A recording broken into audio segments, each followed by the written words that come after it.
Olá, boa tarde, nós estamos no canal Força Educação. Hoje é terça-feira do Carnaval de 2020 e eu queria conversar sobre uma pseudo-polêmica, que para mim não tem nada de polêmica, mas muito de verdade.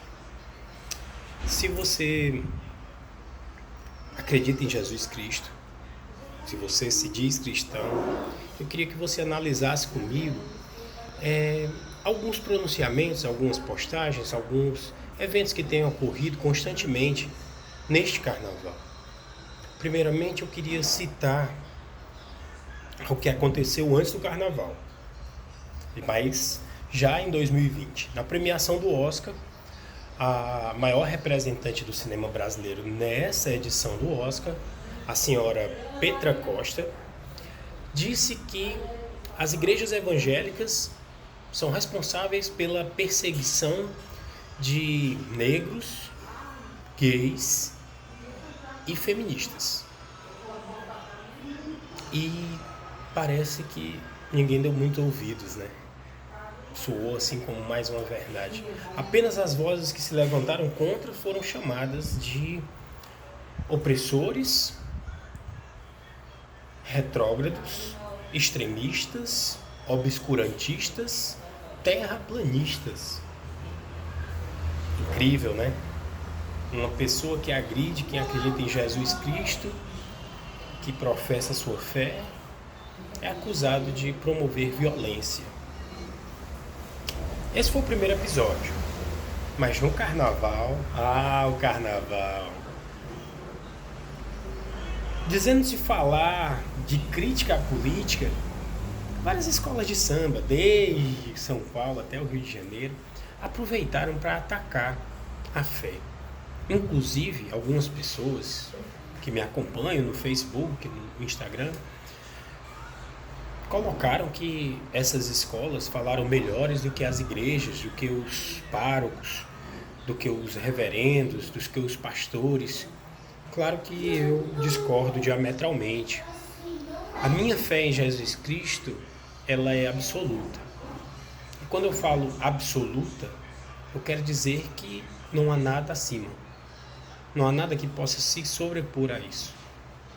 Não interessa qualquer outro tipo de argumentação que fuja aos ditames do que é pressuposto para alguém que crê em Deus, que crê em Jesus Cristo como Senhor e Salvador da sua vida. E por mais que eu concorde que dentro das igrejas, independente de denominações, há abusos sexuais, violências de gênero, violências psicológicas, eu tenho a dizer que fora das igrejas, essas violências se multiplicam ao extremo. E aí eu poderia citar casos infindos. Poderia citar desde a violência sexual contra mulheres, que se tornou lugar comum no Brasil, até a violência contra pessoas por causa da sua etnia, da sua cor. Particularmente, eu sou sociólogo, sou advogado também, e eu costumo dizer que no Brasil, a minha análise como estudante, como alguém que fez pesquisa dentro da universidade, é que há um preconceito étnico e não um preconceito racial. Eu acho que o preconceito racial ele foi criado muito mais na década de 90 do que antes disso, com o colonialismo. As pessoas têm muito mais preconceito com as coisas que são advindas do continente africano, lato sensu, do que simplesmente com a cor das pessoas. Essa é a minha análise. Alguém que estudou para falar. Mas, independente disso, tem uma publicação do dia 23/2 no UOL e também na Folha de São Paulo, do colunista, do articulista Chico Alves, que fala que agora estão criando a expressão crentofobia e que não há motivos para tanto. Ninguém detesta o cristianismo e ninguém detesta os evangélicos. apenas os líderes evangélicos, essa é a argumentação que ele produz, eles são extremistas. E Silas Malafaia, ele cita no artigo, ou Edir Macedo, que antes apoiaram de maneira inconteste as eleições do presidente Lula e mesmo a primeira eleição da presidente Dilma Rousseff, hoje apoiam de maneira substancial o governo do presidente Jair Bolsonaro e financiam campanhas de extremistas ao Congresso. É isso que está no texto.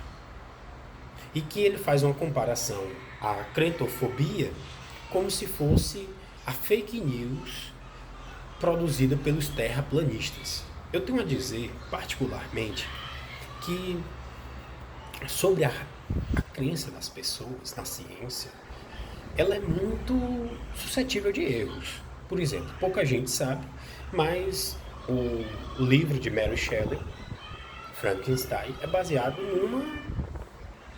em fatos reais. Ele não é baseado numa história real, mas em fatos reais.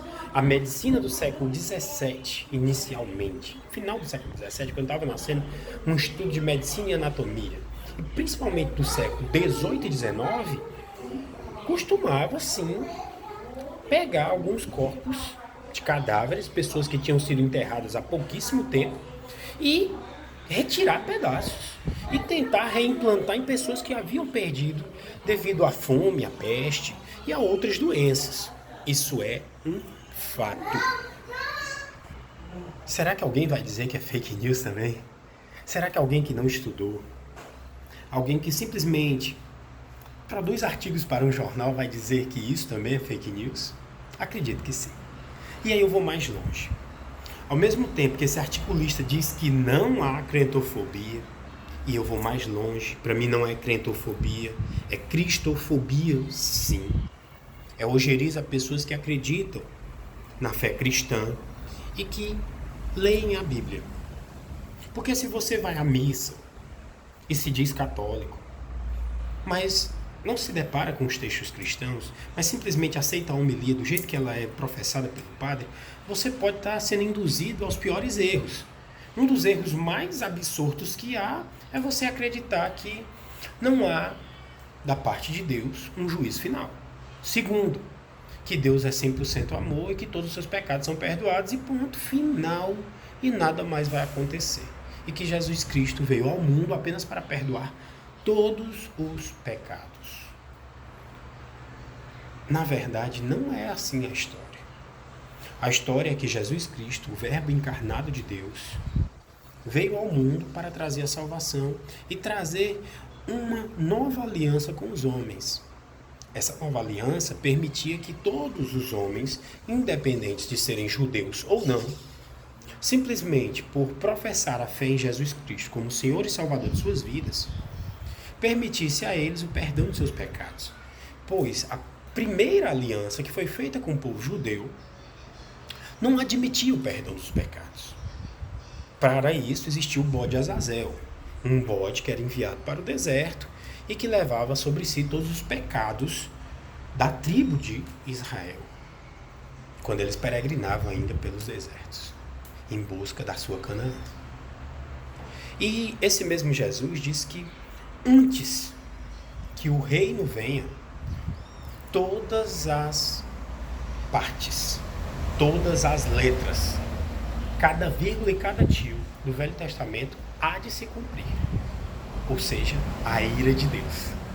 Então, não existe esse perdão absoluto. Só Deus pode nos perdoar e pela fé em Jesus Cristo, pelo seu imenso amor, por nada que façamos, mas pela fé. É claro que quem tem fé em Jesus Cristo, assim como assevera o apóstolo Paulo, vai manifestar as boas obras. Mas nem por obras você será salvo. É isso que as pessoas estão ensinando errado nas igrejas, sejam evangélicas, sejam católicas. Mas quem lê a Bíblia e sabe disso, se tornou um inimigo, principalmente da arte. Malumada, na noite de ontem, lá no Sambódromo da Sapucaí, no Rio de Janeiro, foi dizer que está muito preocupada com o Brasil. Por quê? Porque a cada dia fecham mais teatros e se abrem mais igrejas. Me desculpem, amigos, mas a interpretação direta dessa fala é só uma. Eu detesto igrejas. Eu não acho que tem que abrir mais igrejas. Basta abrir teatros. Para o bom entendedor, eu deixo essas palavras para a sua reflexão. Não estou apoiando o governo de A, B ou C. Apenas estou apoiando a minha fé. Acho que nenhum teatro vai me levar à salvação. Nenhum teatro vai me fazer refletir sobre a minha vida, sobre as minhas ações para com os outros seres humanos. Acho que o teatro vai me enriquecer como pessoa, culturalmente. É capaz até de eu refletir algumas ações com os meus familiares, com as pessoas que eu me dou bem. Mas nenhum teatro vai me ensinar a amar meu inimigo e oferecer a minha outra face quando ele bater do lado e eu me oferecer o outro. Só a fé oferece isso. Só a fé te permite caminhar e resistir à maldade desse mundo.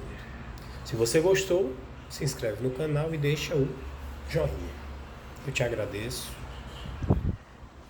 Uma boa terça-feira de carnaval. Que Deus abençoe. Amém.